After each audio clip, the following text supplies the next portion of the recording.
जइबे ने आबू तू बाचे हिलाई दही पातर कमरिया घुसाई दे बोचोली में नमरिया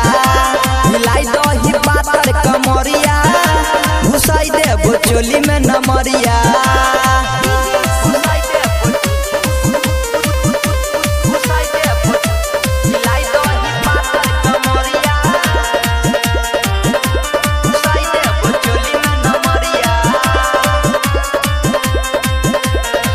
छौरा सब देख के तोहर घर उठे छे जुआर गे उठबो कहै छौ सुनै पतर की देबो लहंगा के फायर गे तोहर देख के पातर कमरिया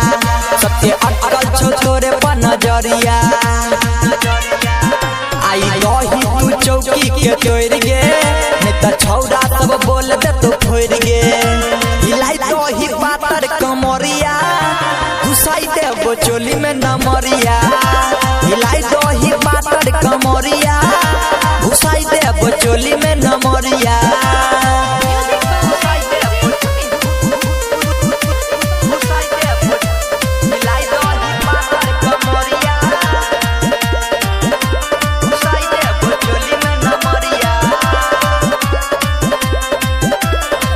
टेंटा वाला छौरा दे तो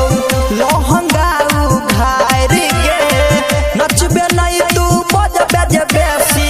दे तो किला गाड़ गे बाजे छै गे डीजे पर गहना छौरा भ गेल तोरे दीवाना गायक आर्टिस्ट बनल छौ गबैया बेसी बजबे त बन जे तो सैया हिलाई दही पातर कमरिया घुसाई दे बोचोली में नमरिया